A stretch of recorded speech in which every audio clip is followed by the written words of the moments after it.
করছি।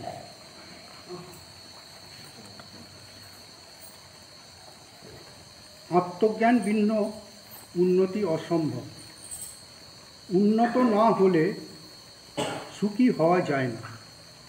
ব্যক্তিগত পরিকল্পনা প্রকৃত উন্নতির আদর্শ নয়। ত্রৈগুণ্যের ভেদবশত ব্যক্তিভেদ হয়েছে। ব্যক্তিভেদের জন্যই রুচির বিভিন্নতা। রুচি ভেদে বিচার ও বোধশক্তির ভেদ অবসাম্য। তাহলে দেখা যাচ্ছে এইটুকু অংশতে আত্মজ্ঞান আত্মজ্ঞান ভিন্ন উন্নতি অসম্ভব। এখানে কোন উন্নতির কথা বলা হয়েছে? প্রথমে আত্মার কথা তো এখানে ধরা হয়েছে যে আমাদের আধ্যাত্ম, যেহেতু আধ্যাত্ম বিষয়টাই আত্মাকে জানা, সেই জন্যই আধ্যাত্ম নামটা এসেছে, আধ্যাত্ম বলা হয়। আত্মা বিষয়ে বিশেষ জ্ঞানকেই আধ্যাত্ম বলা হয়। যে উপায়ে আমরা আত্মাকে জানবার চেষ্টা করি বা জানি তাকেই আধ্যাত্মিকতা বলা হয়। অতএব আমরা আধ্যাত্মিক বিষয়বস্তুতে আছি, অতএব আমরা আত্মাকে জানবো না, এটা তো হয় না। সেই জন্যে আমরা এর আগে আমরা দেহকে জেনেছি। দেহকে সবার মধ্যেই পরিচিত আছে। আমরা দেখা যাবে কোনো শরীর খারাপ করলে ডাক্তারের কাছে যাওয়া হয়, ডাক্তার তার ওষুধ দেয়, কিছু রোগ ভালো হয়ে যায়, অসুবিধে কিছু নেই। তারপরে দেখা যায় যে মন, শরীর, মন আর আত্মা, এই তিনটে নেই মানুষ তৈরি, মানুষের সৃষ্টি হয়েছে।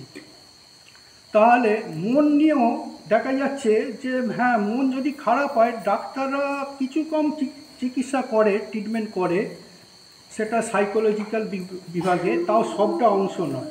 সপ্তর্ষি এখানেই বলেছে তোমরা মন নিয়ে যতটুকু জানো তার থেকে বেশি অজানা। অতএব ডাক্তারদেরও ওই মন নিয়ে বিশেষ কিছু আর এগোতে পারেনি। শরীর নিয়ে অনেকটাই এগিয়েছে, সেটা অস্বীকার করার নয়, কিন্তু মন নিয়ে বেশি কিছু এগোতে পারেনি। সাইকোলজি বলে একটা মনস্তত্ত্ব বিভাগ আছে, কিন্তু তারপরেও যে মনের ব্যাপারগুলো থাকে আরও সূক্ষ্ম ব্যাপার, সেই পর্যন্ত আমাদের বিজ্ঞানীরা, মানে স্থূল বিজ্ঞানীরা তার পর্যন্তই ছেড়ে দিয়েছে, সেই পর্যন্ত।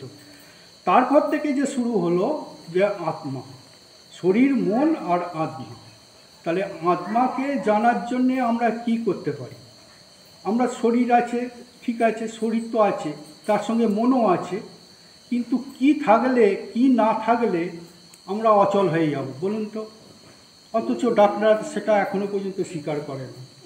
সেটা হচ্ছে আত্মা, যার জন্যে আমরা চলাফেরা, হাঁটা, কথা বলা সব কিছু করছি। অদৃশ্য একটা শক্তি, সেই শক্তিকেই আমাদের জীববিজ্ঞানী বলুন আর কি, আসলে তার তো প্রমাণ কিছু দিতে পারে না। কিন্তু আমাদের একমাত্র ভারতীয় সনাতন চিন্তাভাবনায় হাজার হাজার বছর ধরে সেই আত্মচিন্তার নিয়েই মগ্ন থেকেছেন বহু সন্ন্যাস, ঋষি, সন্ন্যাসী। এবং তারই ফলশ্রুত যে পাওয়া যাচ্ছে যে আত্মজ্ঞান ভিন্ন উন্নতি অসম্ভব। এখানে কোন উন্নতির কথা বলা হয়েছে? আমার তো কোনো সমস্যা নেই, আমার শরীর খারাপ হচ্ছে, ডাক্তারের কাছে যাচ্ছি। আমার পয়সার দরকার, আমি ব্যবসা করছি, চাকরি করছি, তাতে সমস্যাটা কী আছে? তাহলে আমার এইখানে এইসব আধ্যাত্মিক বিষয়ে আমার জানার কী দরকার আছে? আমার তো কোনো সমস্যা নেই, আমার চাষবাস করছি, আমার ভালোই তো ধান ফলছে, বা কখনো নাও ফলে, তার জন্য ওষুধ আছে, কৃষি বিজ্ঞানী আছে। তো সমস্যাটা কোথায়? সমস্যাটা দেখা যাচ্ছে, দেখো বাবু, আমরা ছেলেটা তো পাস করেছে, কিন্তু চাকরি কিন্তু হচ্ছে না, তো এত পয়সা রোজগার করলাম, কিন্তু মনে একটা অশান্তি রয়ে গেছে, সেই অশান্তিই রয়ে গেল। তার তো ডাক্তার ছিল, ইঞ্জিনিয়ার ছিল, সব কিছুই তো ছিল, তাহলে তো অশান্তি এলো কেন? ব্যবসার ক্ষেত্রেও দেখো বাবু, এত বাবা অনেক কষ্টে 1-1.5 লাখ 2 লাখ টাকা ইনভেস্ট করেছে, কিন্তু তার বন্ধুকে বলছে কি দুঃখের কথা বলবো, মনে শান্তি নেই। কেন বাবু, নটবর বাবু, কী হয়েছে? বলছে এই রকম ব্যাপার, এত টাকা দিয়েছি কিন্তু ব্যবসাকে ঠিকমতো গ্রোথ করতে পারছে না, এই হচ্ছে অসুবিধে। তাছাড়া এমনি সব ঠিক আছে, কিন্তু অশান্তি। তাহলে দেখা গেল যে সবেতেই অশান্তি, ডাক্তার দেখিয়েও অশান্তি, আর এমনি ব্যবসা করেও অশান্তি, আবার তার মধ্যেও শান্তি, কিছুক্ষণের জন্য শান্তি, কিছু দিনের জন্য শান্তি, কিন্তু আবার অশান্তি। একটা জিনিস ভালো হলো তো আবার একটা জিনিস এসে গেল। এ ঠিক যেন কীরকম জানেন তো, ওই পানা পুকুরের যখন চান করা হয়, একটু ঢেউয়ে ঢেউয়ে পানাগুলো সরিয়ে দেওয়া হয়, যে টুক করে ডুব দিয়ে দেখা যায় আবার সেই পানাগুলো চলে এলো। হ্যাঁ, এইগুলোই হয়ে থাকে আমাদের মানে এর জীবনে, সংসার জীবনে। কিন্তু সুখ একটা খেলা দেখলো, একটা ভারত পাকিস্তান, ঠিক কথা, কিন্তু দেখা গেল 1-1.5 ঘন্টার মধ্যে সেই যে আনন্দটা, সেই আনন্দটা কিন্তু আর থাকলো না। তো এইরকম অনেক কিছু উপমা দিয়ে বোঝানো যায়, হ্যাঁ, কিন্তু এইখানে বেশি কিছু আর বলছি না। যে আনন্দ বা যে সুখ চিরস্থায়ী হবে তাকেই বলা হয় অত্যন্ত সুখ। এবং দেখা যাচ্ছে যে আমাদের কিন্তু সুখ নেই, প্রকৃতপক্ষে সুখ নেই। একটা সলভ করি তো আর একটা জিনিস বেরিয়ে যায়, একটা জিনিস সারাই তো আবার একটা জিনিস তৈরি হয়ে যায় নতুন করে। এতে করে আমাদের দেখা যাচ্ছে সুখ ঠিকমতো আমরা পাচ্ছি না, বা নিরবিচ্ছিন্ন সুখ যেটা বলা হয় সেইটাই সত্যটি বলতেছে, যে আত্মজ্ঞান ভিন্ন উন্নতি অসম্ভব। উন্নত না হলে সুখী হওয়া যায় না। তাহলে ব্যক্তিগত পরিকল্পনা প্রকৃত উন্নতির আদর্শ নয়, তৈগুণ্যের ভেদবশত। তাহলে আমাদের তৈগুণ্য ভেদ কি? আমাদের তৈগুণ্য হচ্ছে তিনটে আমাদের এ নিয়ে কাজ হয়। সেটা হচ্ছে তামসিক, রাজসিক আর সাত্ত্বিক। সাত্ত্বিককে বলা হয় উত্তম, আর রাজসিককে বলা হয় মধ্যম, আর তামসিককে বলা হয় অধম। এই গুণ প্রত্যেক মানুষেরই থাকবে, এমনকি যে যত বড় মহাত্মাই হোক, এই গুণকে নিয়ে তাকে চলতেই হবে। তাছাড়া একটা মানে আমরা এই জন্মই নিতে পারবো না, মনুষ্য জন্মই নিতে পারবো না। অতএব তিনটে গুণ নিয়েই একটা মানুষের সৃষ্টি হয়। কারো রাগ বেশি, তার তমগুণ বেশি, অল্পতেই রেগে যায়, অল্প ওকে দেখলে জ্বলে যাচ্ছে, এটা তার তামসিক ভাব তার মধ্যে থাকে। আবার দেখা যাচ্ছে অনেক মানুষ তামসিক ভাবটাকে সামনে রাখে, কিন্তু রাজস্বিক ভাবটাকে ভেতরে রাখে। হ্যাঁ, সেটা যেমন ধরুন ওই নারকেল ছোবড়া, দেখবেন ওপরটা সেই ছোবড়াই আছে, ভেতরটা কত সুন্দর শ্বাসের মতো, হ্যাঁ, তার ভেতরে জল পরিপূর্ণ। এরকম মানুষও আছে, বাবাকেও তো দেখেছি, হ্যাঁ, ইচ্ছা করে দেখি ভাবটা বাইরে রেখে দিল, হ্যাঁ, চিনতেই পারলো না অনেক মানুষ, কিন্তু ভেতরে সেই রাজস্বিক ভাবটা তার মধ্যে রেখে দিয়েছেন, ঠিক প্রয়োগ মতো ঠিক জায়গায় প্রয়োগ করবে বলে। এইগুলো একটা আত্মরক্ষার একটা কৌশল। কেউ এলো, আমি ওকে মানে এই তো সেদিনই আমাকে একটা মারলো ধাক্কা, হঠাৎ করে সাইকেলে মারলো ধাক্কা, কি ব্যাপার, যে এমন করলো, হাঁটুটা খুব লাগলো, পেছন থেকে ধাক্কা, ছপাটে ধাক্কা, কোনো টাচ হয়ে নেই, কিছুই নেই। কিন্তু টাচ যদি হয়ে যায় তাতে একটু আধটু হতেই পারে, মানুষের তো কেউ পায়ের ওপর পা তুলে দেওয়ার ভাব কতই না হয়, তার জন্য আমাকে কী করতে হলো, একটা থাপ্পড় মারতে হলো। কী ব্যাপার, অনেকেই অবাক হয়ে গেল, আচ্ছা আমি ওকে থাপ্পড় বসালে, এটা ঠিক হলো না। দেখুন, আমি কিন্তু আমাকে ধাক্কা মারার জন্য আমি থাপ্পড় মারিনি। ও বলছে ব্রেক নেই, সাইকেলে ব্রেক নেই। একজন সাইকেল চাপছে, তার ব্রেক নেই, অথচ কি একটা জনমানব ইয়েতে কী করে সে ব্রেক নিয়ে সাইকেল নিয়ে চালাবে? এটাই তো তার অপরাধ। এই অপরাধের জন্য আমি তাকে মানব, অর্থাৎ তামসিক ভাবটা আমাকে প্রকট করতে হলো। তাহলে আমার আত্মরক্ষার জন্যে বা এর জন্যে আমাকে সেই জায়গাটাকে নিতে হলো তামসিক ভাব দিয়ে, কিন্তু ভেতরে আমাকে রাজসিক বা এগুলোকে আমার মুক্তায়িত রাখতে হলো। অতএব এই তিনটে গুণ নিয়ে প্রত্যেক মানুষই আছে। এই তিনটে গুণ নিয়ে প্রত্যেক মানুষের মধ্যেই থাকবে। কারো তমভাবটা বেশি, যার বেশি হয় দেখবেন সবসময় তার মধ্যে, একবারে যার তামসিক ভাব 1% কি 2% রাজসিক বা তামসিক হয়, তারা মাতাল দুশ্চরিত্র হয়ে থাকে, সবসময় গালাগালি, তাকে ভালো বোঝালেও ভালো বোঝে না, হ্যাঁ, এইরকম স্বভাবের মানুষও আছে।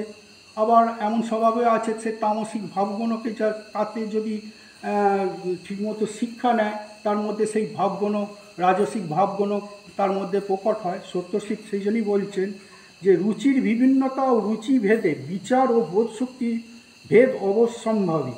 তাই জীবগণের আনন্দ অনুভূতি ও প্রমোদ কর্ষ আছে। কর্তব্য নির্ণয়ের ক্ষেত্রে শক্তির তারতম্য আছে, কিন্তু প্রত্যেক মানুষের একান্ত প্রয়োজন ও আকাঙ্ক্ষা পরম আনন্দ উপভোগ। জ্ঞানের উৎকর্ষ ভিন্ন, পরম আনন্দ ও আপাত মধুর পরিণামে দুঃখপ্রদ বিষয়ানন্দের ভেদ বুঝতে পারা যায় না। অর্থাৎ দেখা যাচ্ছে যখন কোনো একটা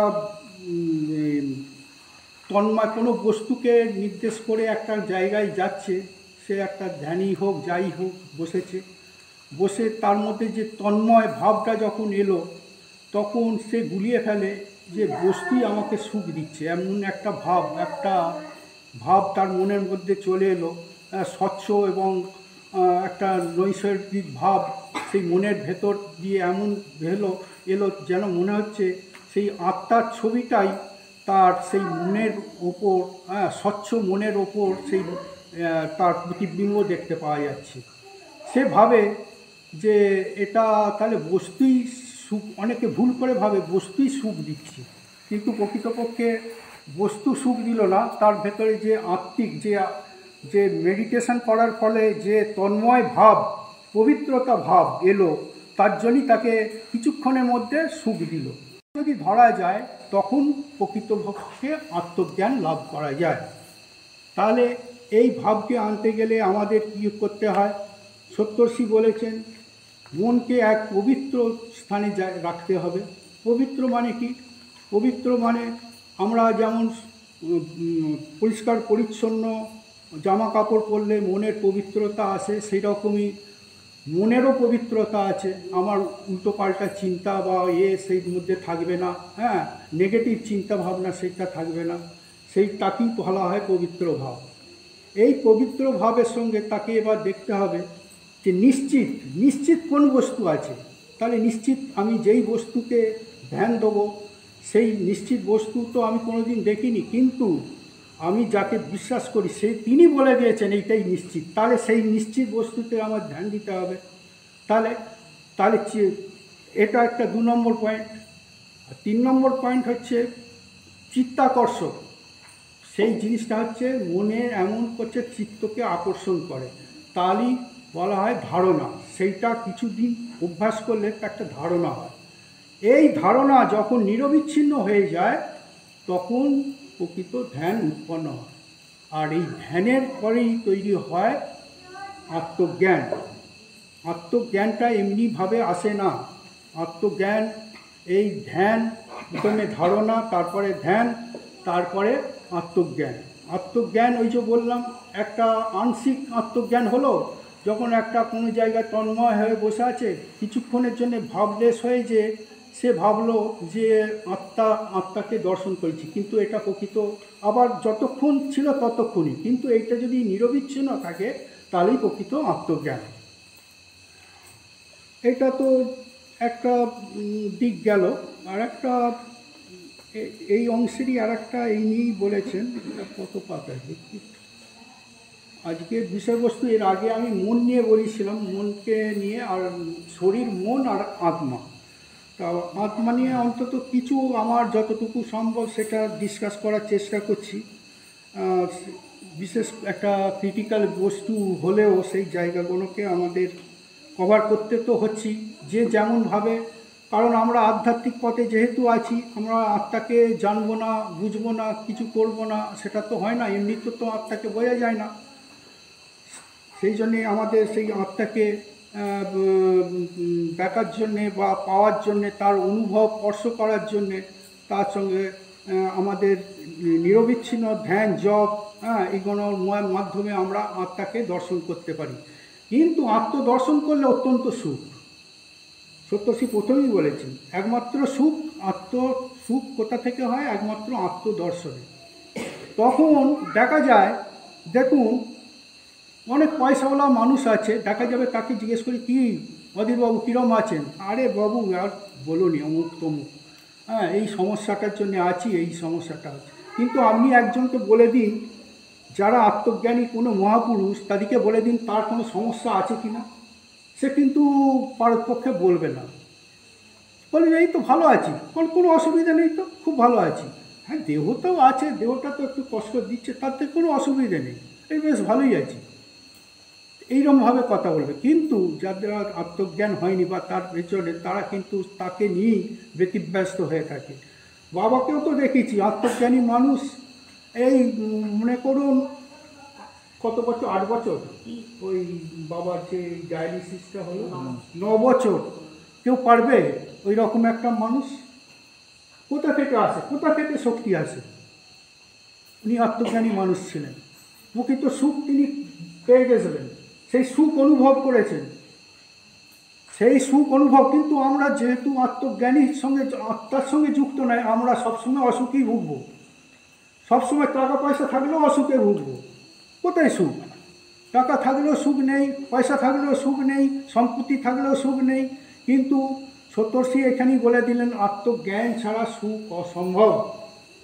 তাহলে বাবার ক্ষেত্রে আমি চাক্ষুষ দেখেছি, এটা প্রমাণ হয়ে গেল। 8 বছর 10 বছর কি পরিশ্রম, কীভাবে মানসিক দৃঢ়তার সঙ্গে একটা জায়গায় থাকে, যার যার মৃত্যু তার অনিবার্য, কি করে থাকেন? তার তার তার মনের দিক দিয়ে দৃঢ়তা কোথা থেকে এলো?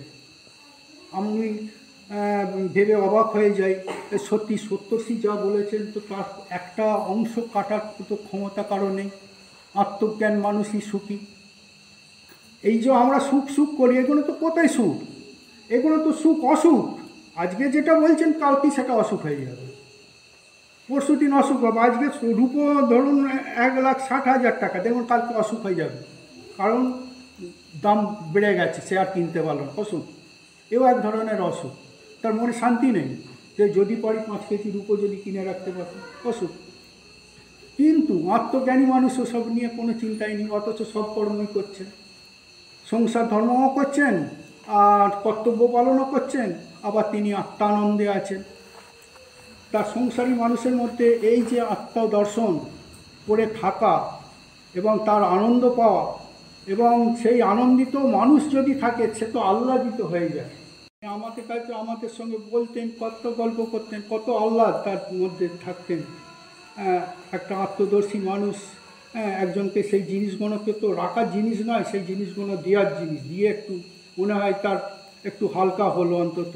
কিন্তু কাকে দেবে? বাবা বলতেন যে আমি কাকে দেবো, এখানে ঘাস লতা পাতাকে দেবো? কোথায়, কাকে দেবো, কার সঙ্গে কথা বলবো, চুপচাপ বসে থাকি। তা এই হচ্ছে বিষয়বস্তু। তাহলে দেখা যাচ্ছে যে আমাদের আত্মজ্ঞান ছাড়া প্রকৃত সুখ আমরা পাবো না, পাবো না, পাবো না। কারণ সুখ কিন্তু আত্মদর্শন ছাড়া অসম্ভব ব্যাপার। আর আত্মাকে যেহেতু আমরা দেখিনি, কিন্তু যারা দেখেছেন তাদের কথা মতো আমরা শুনবো, তাহলে তাহলে তাহলে দিকটা একটা নির্দিষ্ট হয়ে গেল, যে আমার কোন দিকে যাব, একটা নির্দিষ্ট গতির দিকে যাব, একটা একটা একটা কনফার্ম করে নিলাম। তা কাকে কনফার্ম? বাবা বলেছে কনফার্ম হয়ে গেছে, চিত্তাকর্ষক বিষয় দেখবো, একটা কনফার্ম জিনিস দেখবো, ব্যাস। তারপর মনকে তো পবিত্রতা রাখতেই হবে। এই সব বিষয়ে আমরা যখন সংসার ধর্ম করব, কর্তব্য পালন করব, ব্যবসা করব, চাকরি করব, সবই তো করবো, এখানে তো ছাড়ার কিছু নেই, সবই তো ধরে থাকা। কিন্তু তার মধ্যে আমরা এই যে সুখ, যেটা বলি যে সুখ অমুক জায়গায় গেলে সুখ পাওয়া যাবে, কিন্তু প্রকৃত তো হয় না। কোনো দিন কেউ বলতে পারবে আমি সুখী আছি? বলুন তো। যার যত পয়সাই থাকুক, সে ডাক্তারের কাছে গেছে, ভালো হয়েছে, আবার একটা কাছে আবার একটা যে রোগ নিয়ে যাচ্ছে। আজকে পেটের অ্যাপেন্ডিক্স অপারেশন হয়েছে, তো কালকে দেখা গেল অন্য একটা জিনিস। তাই এইভাবে মানুষ চলবে, প্রত্যেক মানুষই এইভাবেই চলে। কিন্তু যারা আত্মজ্ঞানী মানুষ, তারা সুখ আলাদাভাবে করে নেয়, হ্যাঁ, এবং তার শিষ্য প্রশিষ্য যদি থাকে, সেই তার প্রসাদও দিয়ে যান, সেই সুখের প্রসাদ, হ্যাঁ, তাদেরকে চালিয়ে দেন, এবং সেই জন্য সেই বিলতে থাকেন। এইটাই হচ্ছে একমাত্র আত্মজ্ঞানের উপায়। এর পরের অংশটা একটা দেখি, কত এই ধরনেরই একই হচ্ছে 1942 পাতারই আছে, 1942 সালে।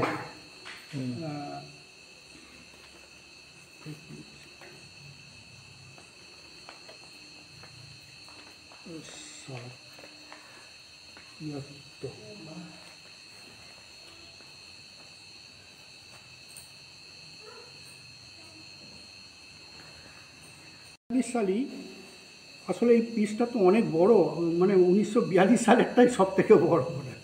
হ্যাঁ, এত বড় একসঙ্গে তো সব পড়া সম্ভব নয়। আর ওনার জিনিস একসঙ্গে কী পড়বে একটা একটা শব্দ তার মিনিং করতে করতে মানে খেয়ে হয়ে যায়।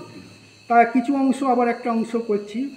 মানুষের একান্ত কাম্য অত্যন্ত সুখ, সর্বপ্রকার প্রচেষ্টা ও গতির প্রবর্তক মানবের সুখ প্রাপ্তির আস্পৃহা। এই অত্যন্ত সুখের দার্শনিক আখ্যা আনন্দ।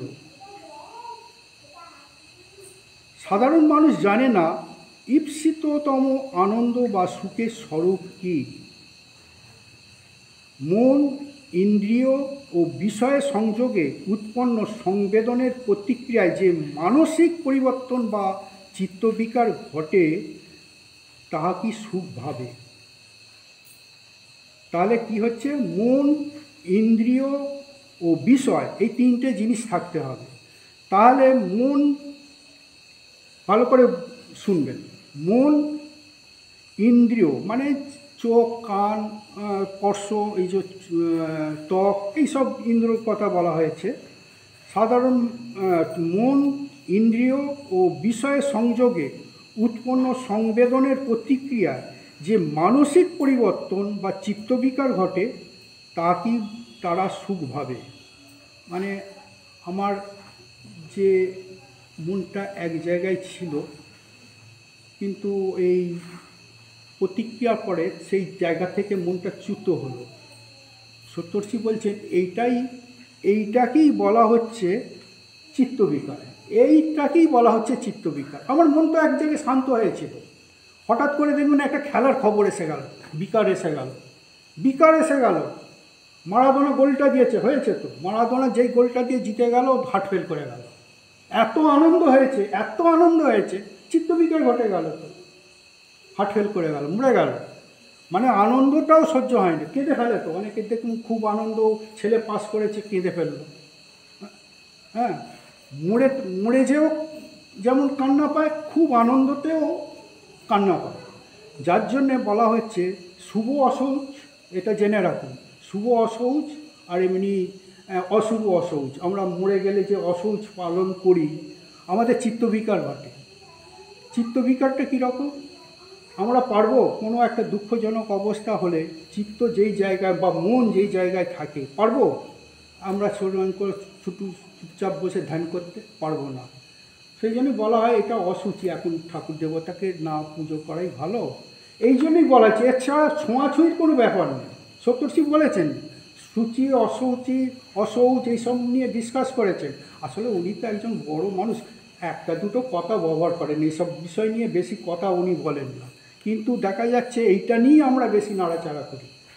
তাহলে অশৌচ কি, যখন মন বিকারগ্রস্ত হয়ে যায়, দুঃখজনক হয়ে যায়, তখন ঠাকুরকে ডাকার মতো বা ঈশ্বরের উপাসনা করতে অযোগ্য হয়ে পড়ি, যার জন্য আমরা অসুচি হয়ে পড়ি, সপ্তর্ষি বলেছে। আর আনন্দ কি, আনন্দতে অসুচি, হ্যাঁ, যখন বাচ্চা কাচ্চা হয় আনন্দ হয়ে যায়, তো আনন্দে খুব আত্মহারা হয়ে যায় বাচ্চা কাচ্চা হলে। হ্যাঁ, শুভ অসৌচ মানে তোমার আনন্দ হয়েছে খুব, অত তুমি ঈশ্বরকে তুমি করতে পারবে না, মানে ঠিকমতো স্থিরত্ব নিয়ে তুমি ঈশ্বরকে ডাকতে পারবে না, এটা অশৌচ। কিন্তু সপ্তর্ষি এটা নিয়ে অত করেনি, বলছে এই কারণটা দেখেছে, শুভ এবং অশুভ অশৌচ। তাহলে আমাদের মোটামুটি এইটুকু অংশ বা চিত্ত বিকারটা নিয়ে একটু বোঝা গেল। আসলে ব্যাপার হচ্ছে যে কিছু কিছু জিনিস নিয়ে একটু ডিসকাস করলে সবাই উপকার হয়, আমারও উপকার হচ্ছে, হ্যাঁ, আপনাদেরও কিছু উপকার হবে। এইটা নিয়ে যদি ডিসকাস করা যায়, সেই জন্যই একটু করা যতটা সম্ভব।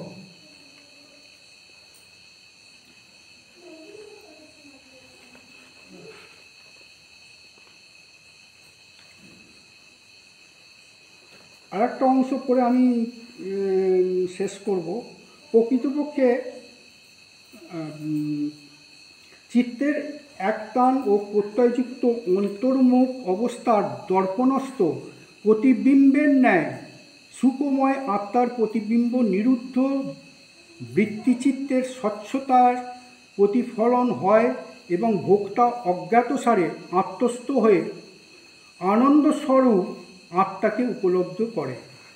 ভোগ্য বিষয়কে নয়, কিন্তু ভুল করে সে ভাবে বিষয় সুখ দিল।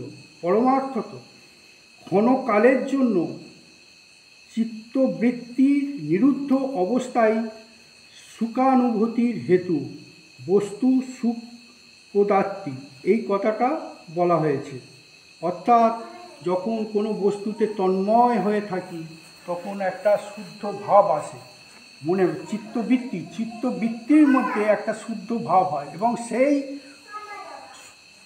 শুদ্ধ ভাবের ওপর যখন একটা প্রতিবিম্ব হয়, আত্মার প্রতিবিম্ব, সেই প্রতিবিম্বকে আমরা দেখি যে একটা আলাদা একটা অনাবিল একটা আনন্দ ভোগ করছে, মানে এটাই মনে আত্মদর্শন। কিন্তু এই আত্মদর্শনকে আমরা ভুল ভেবে বেশিক্ষণ রাখতে পারি না। ওই যে আমরা বলি না যে দারুণ পেলাম, ওই জায়গা অমুক জায়গায় গেলে ও মা তারাপীঠে বলতে শুনেছি যেন দারুণ, একটু ধ্যান করলাম, দারুণ একটা একটা আলাদা ফিলিংস পাওয়া গেল। সপ্তর্ষি তার বৈজ্ঞানিক ব্যাখ্যা দিয়ে দিয়েছে যে কিছুক্ষণের মধ্যে একটা মন তন্ময় ভাব এলো, সেই তন্ময় ভাব হওয়া কিছুক্ষণের যে সে আত্মস্থ হলো, তাকেই মনে হচ্ছে সব কিছু সুখ দিল বা আত্মাকে মানে সে পেল, এইরকম একটা ভাব। হ্যাঁ, কিন্তু প্রকৃতপক্ষে আত্মস্থ অবস্থা বা চিত্তবৃত্তি নিরোধ পরিমাণে স্থায়ী না হলে পূর্ণ আত্মজ্ঞান উদিত হয় না। এই আত্মস্থ অবস্থা বা চিত্তবৃত্তির নিরোধ পরিণাম স্থায়ী না হলে পূর্ণ আত্মজ্ঞান উদিত হয় না। আত্মজ্ঞান ও আনন্দ অভিন্ন। তাহলে আমরা যে আনন্দর কথা বলি সে আনন্দ নয়, আত্মজ্ঞানের সঙ্গে যে আনন্দ সেই আনন্দই হচ্ছে প্রকৃত আনন্দ। আনন্দ মানে কি? নিরবিচ্ছিন্ন আনন্দ। সে আনন্দ কোনো সময় মিটবে না, সব সময় কনস্ট্যান্টলি থাকবে, তার ভেতরে তরঙ্গ খেলবে, শুধু তরঙ্গের মধ্যে তরঙ্গ, তাকেই বলা হয় আনন্দ। আমরা কি আনন্দ পাই? এই তো আনন্দ পাচ্ছি, দেখবেন এক্ষুনি নিরানন্দ হয়ে গেল। কী হলো রে অমুক, আরে অমুক জায়গাটা বেড়ালে দুধ খেয়ে চলে গেছে, ব্যাস হয়ে গেল, নিরানন্দ হয়ে গেল, বা আরও অন্য কিছু হয়ে যায়, এটাকেই নিরানন্দ। কিন্তু আত্মজ্ঞানের পর যে আনন্দ, সেটাই হলো প্রকৃত আনন্দ। হ্যাঁ, আত্মানন্দ। আমি এই পর্যন্তই শেষ করলাম। হ্যাঁ, বিচ্ছিন্ন সুখ, হ্যাঁ? ভিন্ন কথা। এই যে কী হলো?